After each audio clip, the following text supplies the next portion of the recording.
Hello! So today I'm going to talk about the Blue Exorcist I read. It was 12 through 25. I really could not put this series out when I started reading it apparently. So you know, that was fun. Anyways, there's going to be totally spoilers in it, so if you're not caught up, then you probably shouldn't watch it unless you don't really give a darn, or you're just curious to see if the series gets really good. Which, I don't know if you could tell, but I think it does. Anyways, so it starts off in volume 12 here, and in volume 12 they finish up this kinda, in my opinion, crappy arc about these mysteries at the schools, and they kind of give Lightning and Arthur further, depth. And they eventually go to, I'm gonna sneeze. Ugh. Excuse me. They eventually go to the plot about, shoot, I can't remember this guy's name because he totally falls off the map. He's the puppet guy. Nemu. So he goes against Nemu because Nemu is supposedly going to be an Illuminati spy. Mephistus picked him. He's super sketchy and he doesn't get along with anybody. So everyone thinks that Nemu's a spy, and he's always pissy. Anyways, so Nemu ends up trying to kidnap, Izumo, and we try to get him to stop. We also find out that this guy right here with the pink hair, who's totally been pretty poo-poo, his name is not Shemi, and I used to know his name, but now I got the camera frights. So I'm gonna just real quick. Shima, that's it. Shemi is gonna be the girl. Renzo Shima, which they usually just refer to him as Shima, is this pink-haired boy who's so lazy and he hates his life and he thinks everything's lame. Well, he can summon a super high-level demon right here called Yamanataka, and he uses Black Flame. Black Flame burns the soul of people, but not so much the body of them. And so they use it to get rid of Nemu's giant robot. So Nemu just makes a bunch of little rabbits. The rabbits then explode because that's what they do. And then Shimu just takes him out with his spear and also his demon. Eventually it's revealed here that he is actually the Illuminati spy. And so that was a pretty decent twist because he actually just showed up to the last arc when they had to fight the King of Rot. So the last major arc. So that was a big twist. Then they introduced the Illuminati to say, yep, he's the Illuminati spy, and we're gonna take her out, and Izumo's out of here. So obviously Nemu says that he achieves his goal, which is kind of sketchy because obviously, he didn't protect her, so it's kind of confusing what he did and what his goals truly are even still. But you can tell that he's actually an Alliance member now because Mephisto shows up to further explain that. Lucifer here shows up to show off who he is. He's pretty cool looking with this power of light.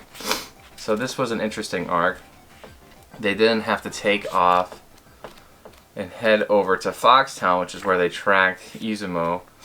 Izumo is over there. I'm totally saying her name like a total loser, but that's okay. So she's being experimented on by Godowin. Godowin is a huge fanatic of Lucifer and a big time supporter of him in the Illuminati. He sees himself as the best scientist in the Illuminati, but he's actually one of the worst and the sketchiest.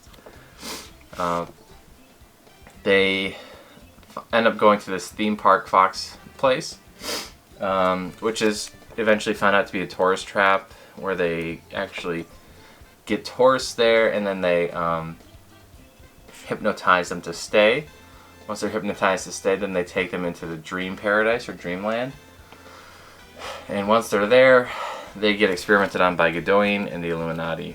They also go over Izumo's past here. You can see her mom. She gets possessed by the Nine-Tails Fox. She's upset at her two daughters, which is Izumo and Izumo's younger sister. And because she's upset at them, she gets taken over by the Nine-Tailed Fox and she goes to suppress it. The Nine-Tailed Fox has been kept at bay by the priestess there, which was her and, you know, her ancestors. But as the blood got weaker between, you know, because they were half demon, half human, you know, of course that means the seal got weaker as well. On top of that, she went in there when she was emotionally unstable, and so the Nine-Tails able to take advantage of her. So Blue Exorcist number 13 opens up with a continuation of the flashback. They show the Illuminati member here who ends up trying to save Izumo because she sees what's happening to the mother. But of course, you know, things don't end up working well for her. She also finds out about the inhuman, you know, experiments. And so they kill her, of course. You can see she's dead right there. Anyways, so it's up to them to kind of track down the mother for Izumo. And then the main crew doesn't even know that Izumo's mother's there. They are still kind of figuring out the flashback from the fox spirit they summoned. And eventually they find their way into the main laboratory.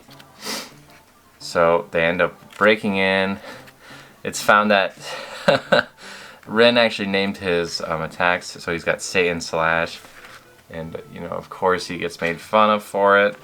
Says Shura is the one who made him do it so that way he could, you know, perform them better and form them in his mind easier. Because he's an idiot. So that was pretty funny. But yeah, so then they have to deal with Renzo, who keeps interfering, trying to keep her in the Illuminati because that's obviously his job. They find these weird ghouls / zombies that have really high regenerative powers, which, spoilers, end up not actually being zombies or ghouls, really.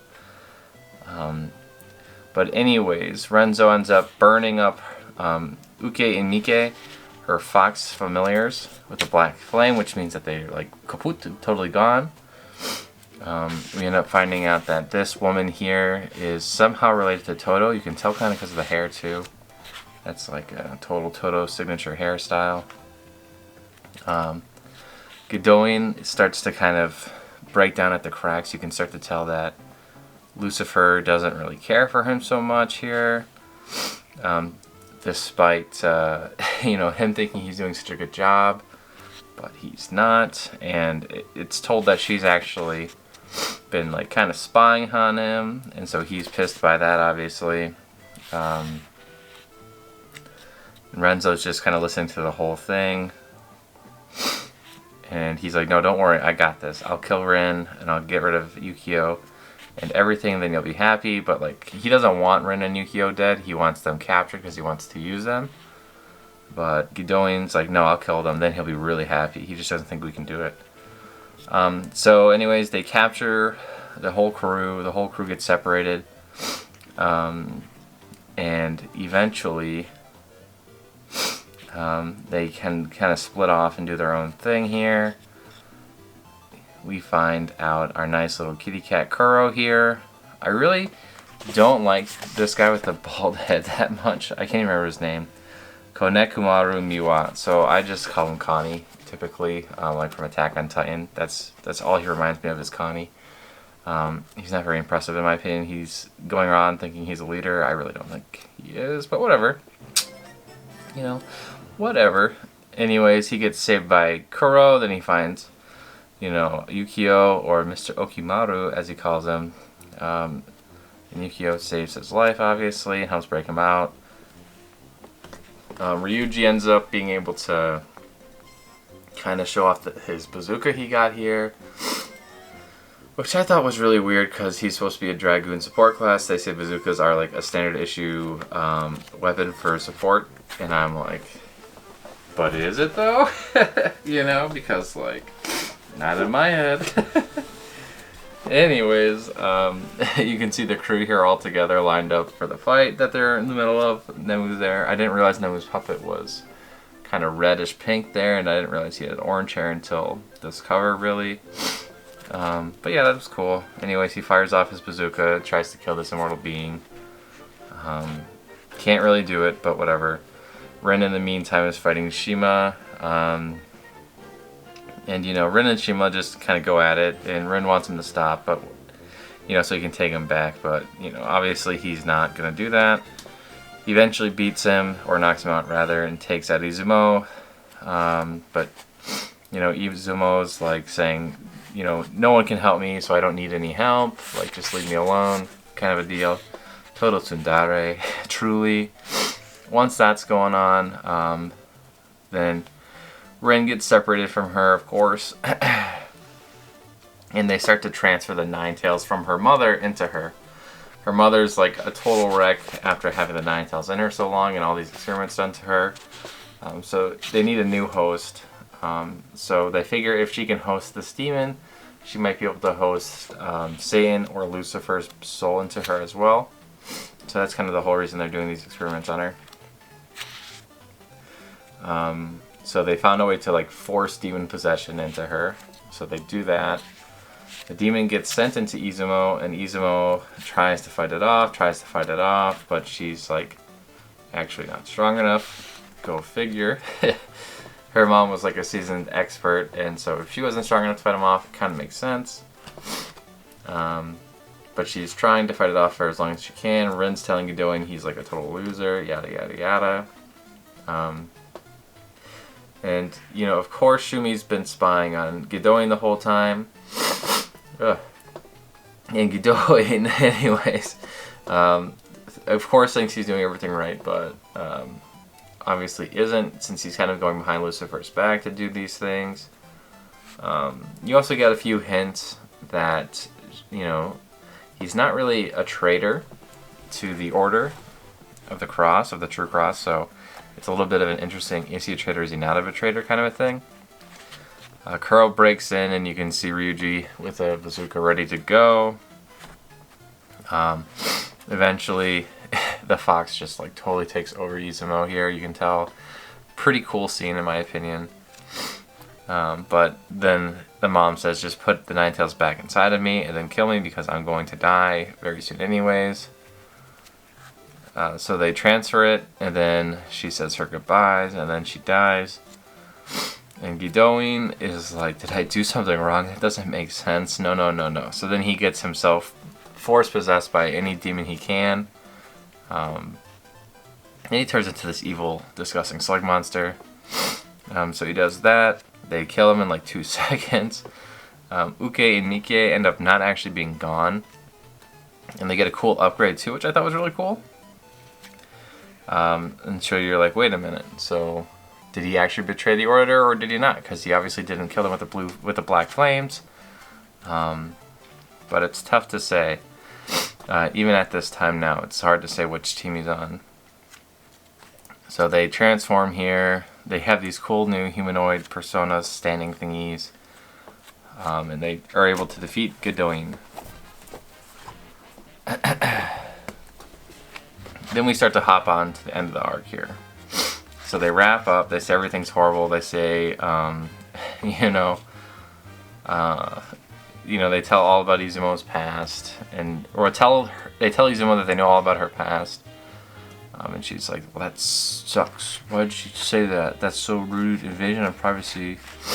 And then they say Renzo is actually the True Cross's spy for the Illuminati. So that, whoa, double agent twist. But, of course Ryuji's not happy with that because he thinks that, he can't handle it. They think that Renzo is like totally immature and won't be able to, make it back to the True Cross. Meanwhile, Lucifer is just like totally shutting down Godowin and making fun of him. Says you're not special at all. He's like, I had such high hopes for you, but like you turned them into nothing, and totally kills him. Goodbye, bye bye Godowin. So that was nice because I didn't really like Godowin.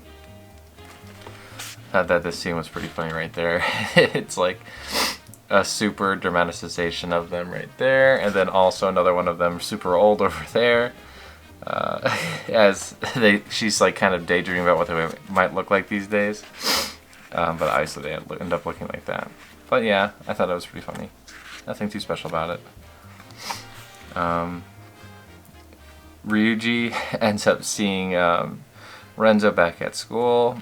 See, he's like, "You rang, it's me, Shima." And it was kind of funny because Rin dresses up as Shima to like make everybody feel nice, but then he ends up showing up anyways.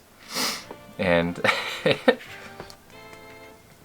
obviously, now there's two Shimas, so they both end up reading from the chapter. And the real Shima was like, "Wait a minute, what the heck? Why aren't you freaking out?" Anyways, I love that disguise of him. I thought that was perfect. So, anyways, Ryuji rather starts to like threaten him, and he hates him, but he's like happy that he's safe. So he's got a lot of mixed feelings, as does like a lot of the other class. He says he's just in a rebellious phase, but then Lewin Light shows up, aka Lightning. He's like an expert in Arias summoning, so he's really a high-ranking member of the True Cross, and he follows around Arthur, the current Arch Knight, a lot to make sure Arthur's doing everything right, and to just kind of further his own curiosity. He's explaining that right now that people will have to be interrogated who are spies like Shima. So Shima's going to be interrogated after he comes back from the Illuminati each time to present evidence and everything else that has happened, and just to make sure he's still part of the True Cross and not the Illuminati. Then there's a flashback of the Illuminati say, "Okay, go back to the True Cross and tell them and don't tell them that you're a spy." So he goes back and tells them that he's a spy, and that way they'll say that he can be a double agent for the Illuminati. So now he's like a triple agent. Or is he just a double agent? Who even knows? And so Mephisto and Lightning add more confusion to it, and they say that they just have to use them strategically because no one really knows. And Ren thinks he's so smart. He's like, "Listen, this Mephisto, he's actually a demon, and his name is Samuel." And they're like, "Samuel? I think you mean Samael." And everybody knows that. He's in a like local encyclopedia. And so Mephisto's like dying laughing the whole time because he's like, stupid idiot. Everyone knows that. And everybody knows he's suspicious. Anyways, so he's, they revealed in an earlier volume that Mephisto's the king of time. And so he is able to strategize and like really, screw people over with deals because he can kind of see the future to an extent. And the cross is just toys for him in a game. And so Rin obviously gets pissed, but like, what are you gonna do? I mean, this guy is like the king of time, and you can tell he gets pissed off when Rin's thinking he can kind of go against him. Anyways, they all start to go their own way. They show off Lucifer talking to Yukio, saying he wants him to join the Illuminati, and planting a seed in Yukio's head that the True Cross isn't what they seem to be, and that things might be better at the Illuminati. And they also go into, Renzo's like true thought on his life as a spy, and he says it's a lot of fun. Which, it's kind of sketchy. Is it really a lot of fun, or is he just like doing it because he has to, or what's the deal here?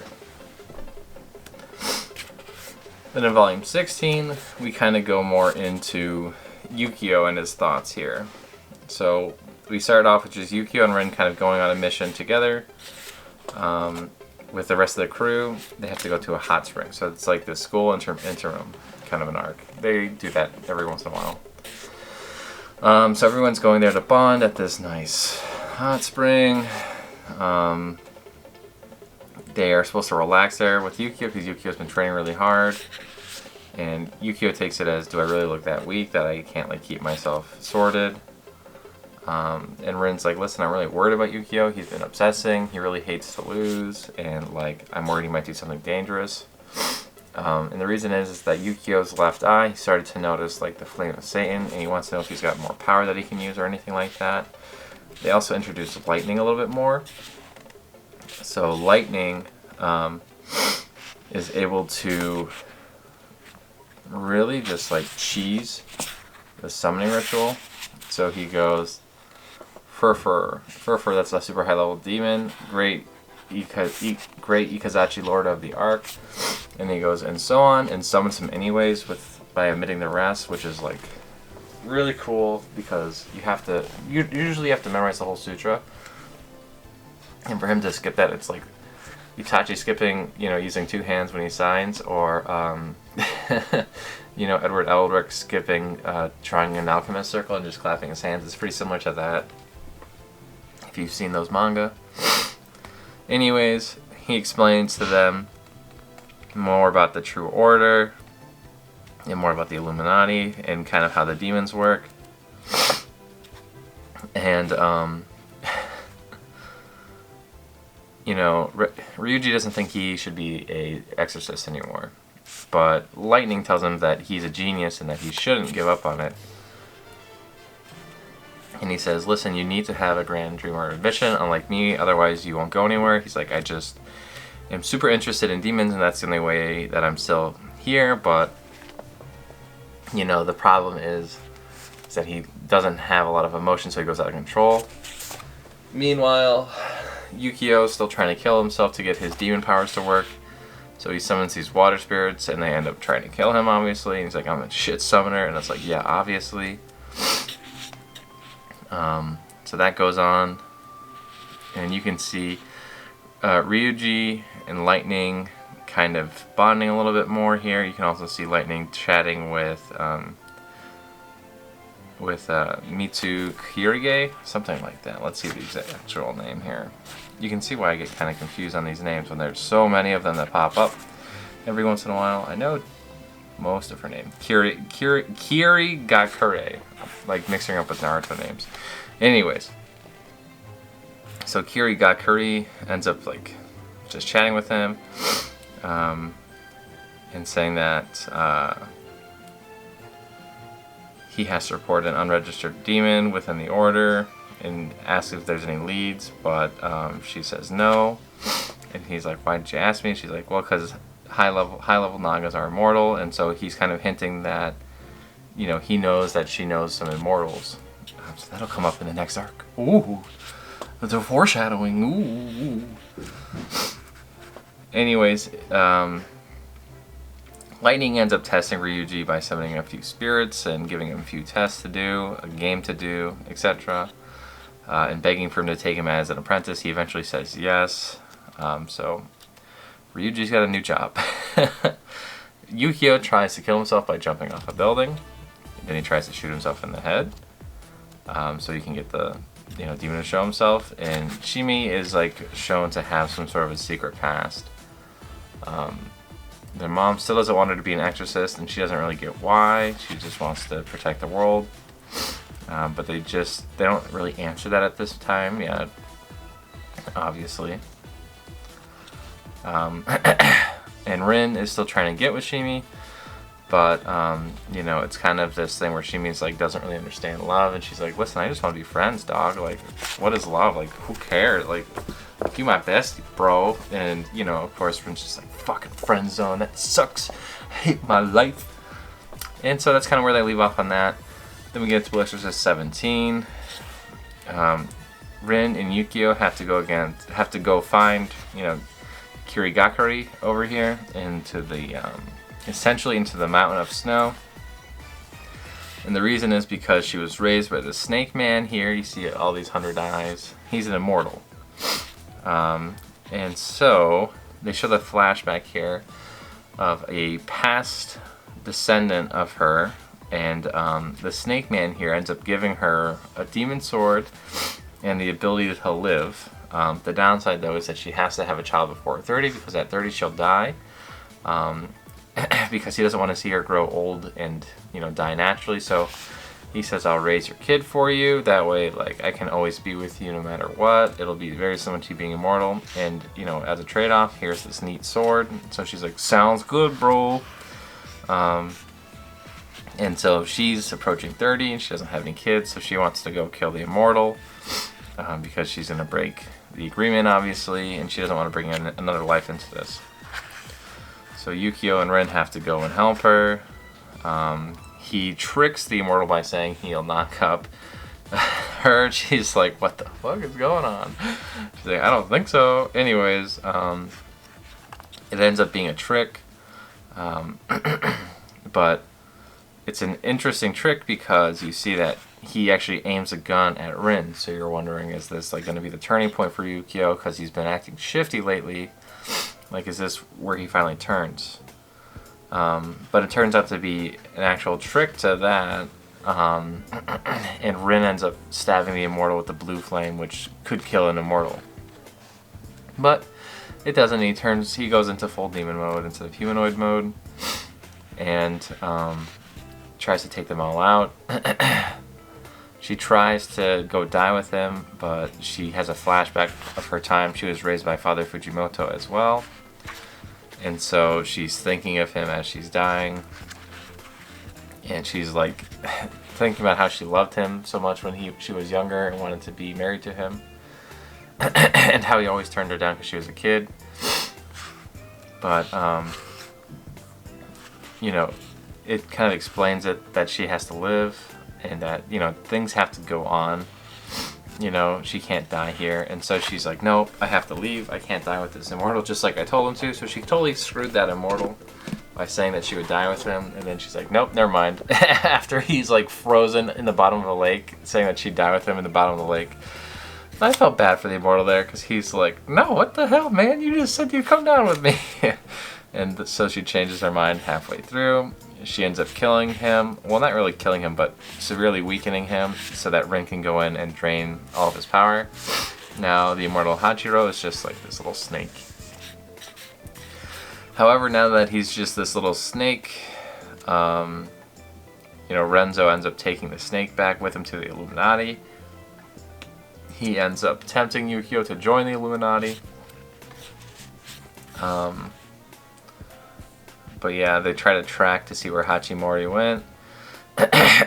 And it says that, you know, of course they can't sense him anymore. And so, now they can't, haha. They also find out Toto's still with the Illuminati there, you can see him. That was just like a neat little callback. Anyways, time goes on with Lightning, Renji, and she gets a haircut, Shura, and now she's pretty cool. This is pretty much the last time you see her for a long time, too. Now we focus mainly on Lightning and Ryuji. Lightning's investigating into the Blue Knight and Sector 13. So he gets help from Mephisto to go look into some things. They try to pick up back on Shimi and Ren's romance. But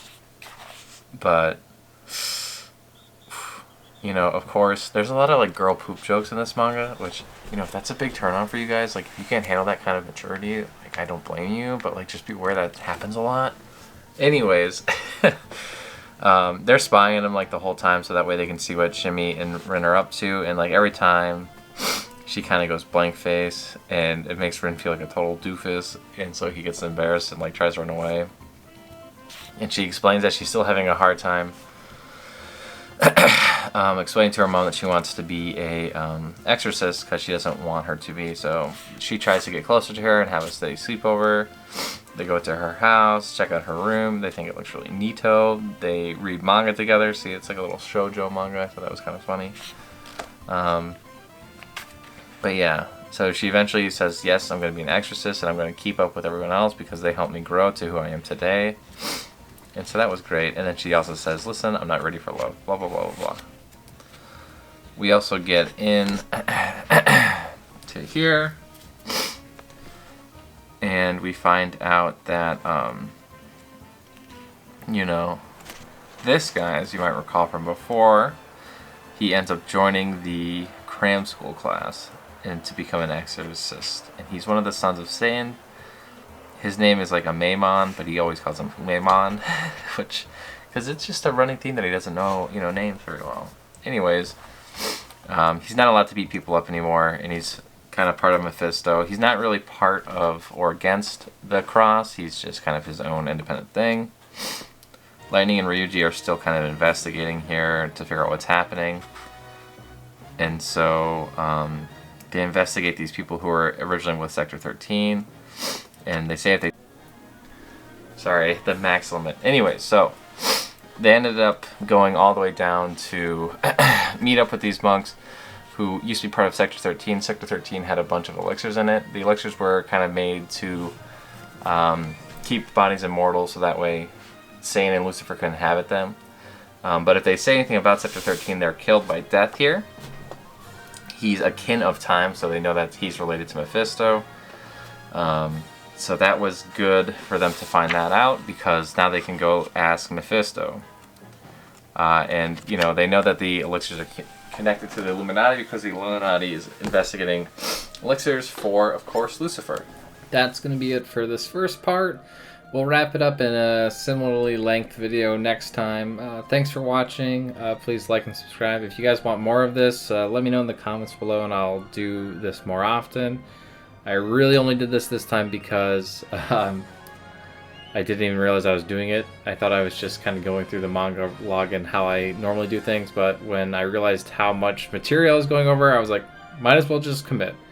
So yeah, if you guys like this kind of format, please let me know and I'll do it more often. But if you don't like it, then I guess I'll tell by the amount of views and hours watched. Anyways, thanks for watching if you made it this far. I hope you have a good day. Thanks. Bye.